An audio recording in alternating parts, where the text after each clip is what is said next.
Thank you. Appreciate that very much. And I thank all of you for being here. This is certainly important. Manufacturing is important, obviously, in our nation. It's also important in the 1st Congressional District of Georgia that I have the honor and privilege of representing. As a matter of fact, in the Savannah area alone, we have over 18,000 manufacturing jobs that we value, as you can imagine. And as the home to two major seaports, the Port of Savannah, the third busiest container port in the country, and the Port of Brunswick, manufacturing is extremely important. I want to ask you, Mr. Stones, how important is the cost of energy to Dow Chemical? The cost of energy is critically important. It needs to be affordable, sustainable, and reliable, and that provides the competitive base of our company and our investment strategy. So do energy costs play any kind of role in where you decide to put a plant? Absolutely. We will invest where we can get the most competitive energy in the world. So how would, if you had increased energy costs here in the United States, what kind of impact would that have on your decision making? So, we shared that in the kind of 2001 to 2007 period, the chemical industry lost about 200,000 jobs versus 1997. When we reinvented, the industry had more technology innovation in oil and gas, and then eventually also in renewables. That helped us to make decisions to invest $12 billion over the last sort of 10-year period. Sure. Well, whether it be Democrats or Republicans or independents, we all want to curb climate change and have a greener environment and make our society greener. But I worry a lot about government mandates and specifically about the bureaucracy that sometimes can cause companies a lot of problems. And I was just wondering, can you share with us some of the innovations that Dow Chemical has done on your own accord to become greener and more efficient?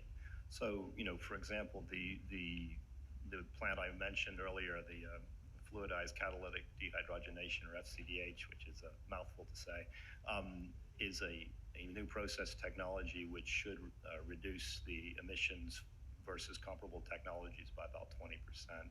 We also very much invest in our products. So, for example, every kilogram of silicone we sell typically saves about 20 kilograms of CO2 emissions. We also do things like lightweighting for vehicles that allow dampening and sound insulation, among other things. We have packaging for food, which preserves the freshness and the cleanliness of the food, which is very important globally. For example, concentrated solar is developed from our technologies for heat transfer fluids.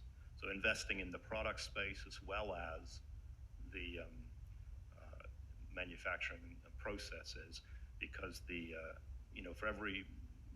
for every kilogram of CO2 we use in our processes, we save 2 to 3 in the products, the life cycle of the products. And that's your own innovation. That wasn't anything the government was forcing you to do or mandating, or?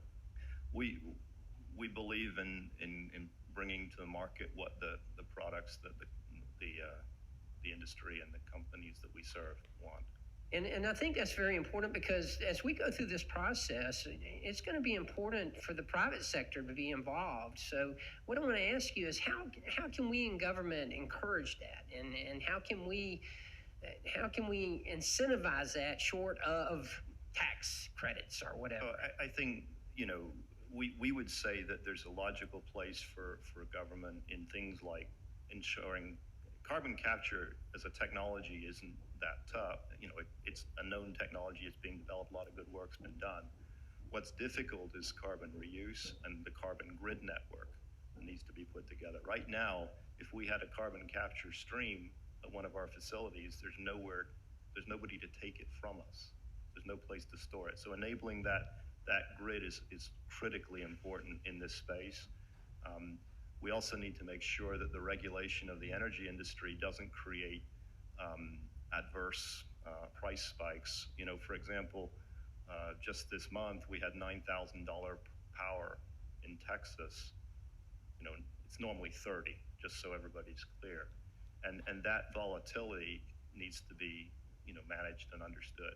Right, right. Well, let me compliment you and let you know that I applaud your efforts in the private sector of trying to do this. This is exactly what we need done, and we need the relationship and the cooperation of the private sector. And that's why I'm so excited about the future, particularly as it relates to climate change, because I am convinced that the greatest innovators, the greatest scientists are right here in the United States of America. So I'm really looking forward to this. So thank you very much. Thank all of you for being here, and I yield back.